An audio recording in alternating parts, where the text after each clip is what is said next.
Assalamualaikum warahmatullahi wabarakatuh. Perkenalkan, nama saya Ismu Nazil. Saya dari Universitas Pamulang akan mempresentasikan tentang analisis titik impas dari mata kuliah Manajemen Operasi. Pengertian analisis titik impas yaitu analisis yang diperlukan untuk mengetahui hubungan antara volume produksi, volume penjualan, harga jual, biaya produksi, dan biaya lainnya, baik yang bersifat tetap maupun variabel, serta ada laba dan ada rugi. Selanjutnya, ada beberapa pengertian titik impas atau break-even point menurut berbagai sumber. Yang pertama menurut Sofyan Shafri Harapan 2002.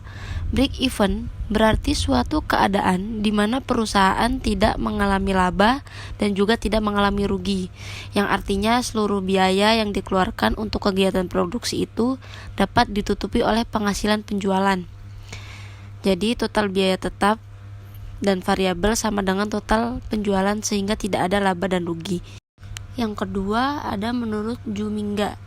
Analisis titik impas adalah suatu cara yang digunakan oleh pimpinan perusahaan untuk mengetahui atau untuk merencanakan pada volume produksi atau volume penjualan, berapakah perusahaan yang bersangkutan tidak memperoleh keuntungan atau tidak menderita kerugian. Berikutnya menurut Bambang Rianto 2001, break-even point yaitu volume penjualan di mana penghasilan atau revenue tepat sama besarnya dengan biaya total, sehingga perusahaan tidak mendapatkan keuntungan dan tidak menderita kerugian ya teman-teman. Pengertian titik impas dan BEP menurut S. Munawir 2007. S. Munawir mengatakan, break-even dapat diartikan suatu keadaan di mana dalam operasi perusahaan tidak memperoleh laba dan tidak menderita kerugian. Atau bisa diartikan penghasilan sama dengan total biaya ya teman-teman.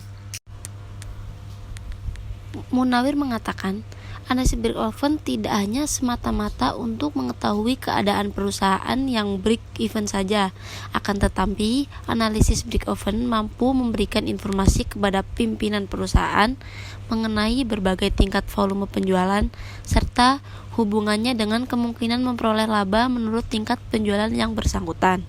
Dan yang terakhir, yang kelima, ada menurut Ridwan S. Titik impas operasi perusahaan adalah tingkat penjualan yang diperlukan untuk dapat menutupi semua biaya operasional, di mana pada titik impas tersebut laba sebelum bunga dan pajak sama dengan 0.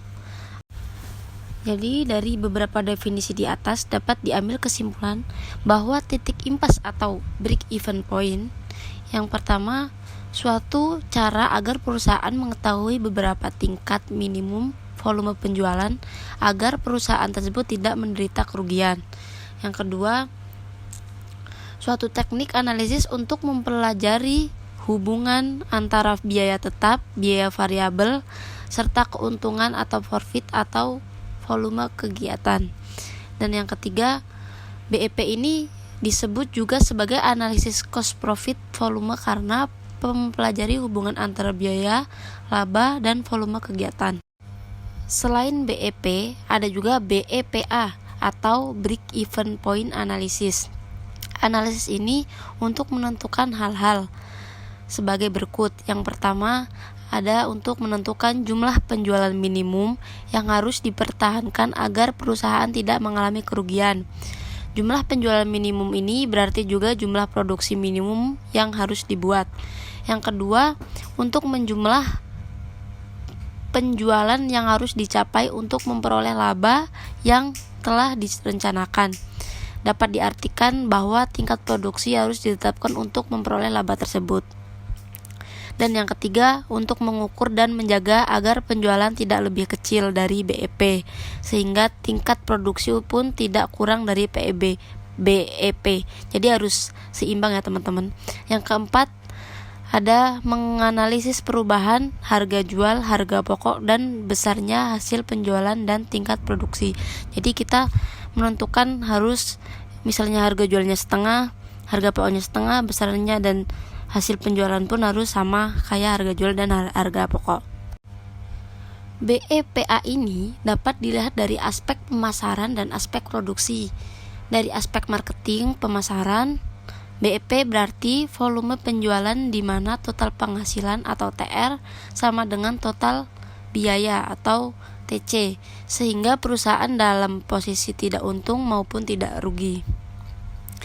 Sedangkan bila ditinjau dari segi produksi, BEPA ini adalah titik yang menunjukkan tingkat produksi barang atau jasa yang dijual tetapi tidak memberikan keuntungan maupun kerugian, atau bisa dikatakan tingkat produksi barang atau jasa ini dijual di mana total penghasilan dan biaya dalam keadaan impas atau sama besarnya. Sehingga dapat disimpulkan ya teman-teman, BEPA adalah alat perencanaan penjualan sekaligus perencanaan tingkat produksi agar perusahaan secara minimal tidak mengalami kerugian. Selanjutnya, karena harus untung berarti perusahaan harus produksi di atas BEP. Menurut Prawi Rasentono 1997, BEP bukan tujuan tetapi merupakan dasar penentuan kebijakan penjualan dari kebijakan produksi sehingga operasi perusahaan dapat berpedoman dengan titik impas. Dengan kata lain, BEPA adalah alat menentukan kebijakan berproduksi dan upaya penjualan barang agar minimal tidak rugi, bahkan harus untung. Selanjutnya ada analisa break-even. Analisa break-even ini adalah suatu teknik analisa untuk mempelajari hubungan antara biaya tetap, biaya variabel, keuntungan, dan volume kegiatan. Oleh karena itu, analisis tersebut mempelajari hubungan antara biaya keuntungan, volume kegiatan, maka analisis tersebut sering pula disebut cost profit atau volume analisis. Dalam perencanaan keuntungan, analisis break-even merupakan profit planning approach yang mendasarkan pada hubungan antara biaya cost dan penghasilan penjualan atau EVNW. Apabila suatu perusahaan hanya mempunyai biaya variabel saja, maka akan muncul masalah break-even dalam perusahaan tersebut. Masalah break-even baru muncul apabila suatu perusahaan di samping mempunyai biaya variabel juga mempunyai biaya tetap. Besarnya biaya variabel secara totalitas akan berubah-ubah sesuai dengan perubahan volume produksi, sedangkan besarnya biaya tetap secara totalitas tidak mengalami perubahan meskipun ada perubahan volume produksi.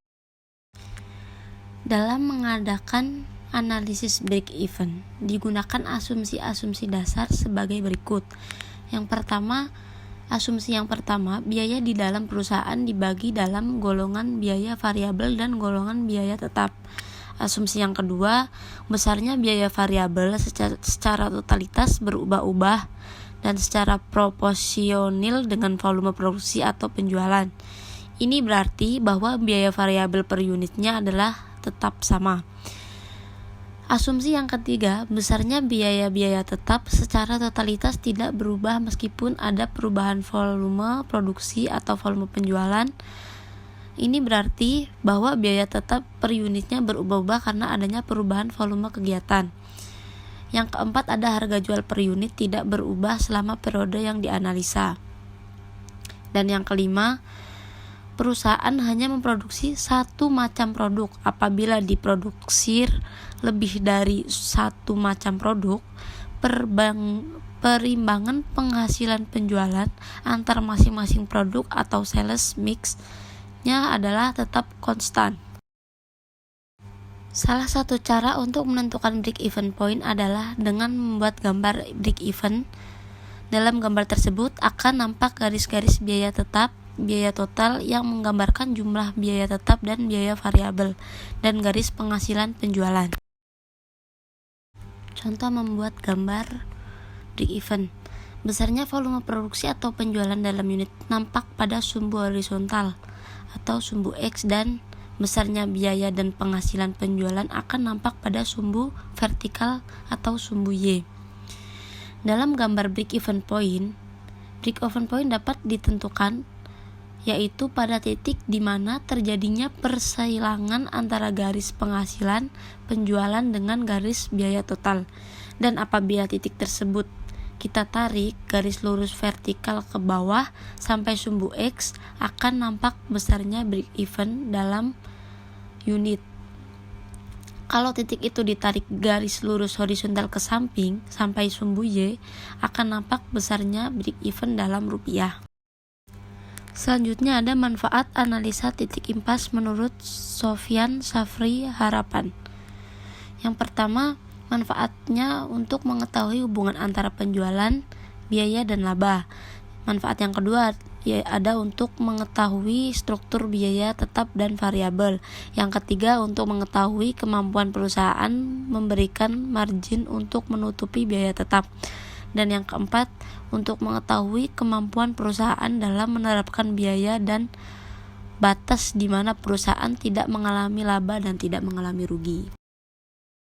Konsep dari analisis break even yaitu variable cost dan fixed cost. Variable cost atau variable cost merupakan jenis biaya yang selalu berubah sesuai dengan perubahan volume penjualan. Perubahan ini tercermin dalam biaya variabel secara total, sehingga dalam pengertian ini variabel cost dapat dihitung berdasarkan persentase tertentu dan penjualan, atau variabel cost per unit dikalikan dengan 12 penjualan dalam 1 unit. Yang kedua, fixed cost merupakan jenis biaya yang selalu tetap dan tidak berpengaruh oleh volume penjualan, melainkan dihubungkan dengan waktu atau function of time, sehingga biaya ini akan konstan selama periode tertentu. Contohnya, sewa merupakan biaya tetap. Selain variable cost, ada juga semi variable cost. Semi variable cost ini merupakan jenis biaya yang sebagian variabel dan sebagian fixed, yang kadang-kadang disebut pula dengan semi fixed cost. Biaya yang tergolong dalam jenis biaya ini misalnya komisi bagi salaman atau salesman commission. Biaya komisi mungkin tetap dalam rank atau volume tertentu dan akan naik pada level yang lebih tinggi. Sedikit menambahkan, analisis break even point biasanya lebih sering digunakan apabila perusahaan mengeluarkan suatu produk, yang artinya dalam produksi sebuah produk tentu berkaitan dengan masalah biaya yang harus dikeluarkan, kemudian penentuan harga jual serta jumlah barang atau jasa yang akan diproduksi atau dijual ke konsumen. Jadi kesimpulan dari presentasi di atas, BEW itu bisa dikatakan analisis perhitungan di mana perusahaan mengetahui titik impas perusahaan tidak mengalami laba maupun mengalami kerugian. Jadi si perusahaan ini tuh harus balance. Misalnya penjualannya setengah, labanya harus setengah gitu. Jadi nggak ada keuntungan maupun nggak ada kerugian. Tapi dari kesimpulan di atas, BEP itu harusnya kan nggak ada kerugian dan nggak ada keuntungan ya. Tapi BEP ini juga mempunyai kelemahan, yaitu di mana perusahaan hanya ada satu macam barang yang diproduksi atau dijual. Jika lebih dari satu macam, maka kombinasi atau komposisi penjualannya sales mix atau akan tetap konstan. Seperti yang udah dijelasin tadi ya teman-teman. Baik, untuk selesai ya untuk penjelasan saya mengenai break even point atau analisis titik impas. Apabila ada kata-kata yang kurang berkenan dan kata-kata yang kurang enak didengar, saya pribadi minta maaf. Wabillahi taufiq wal hidayah. Wassalamualaikum warahmatullahi wabarakatuh. Terima kasih teman-teman.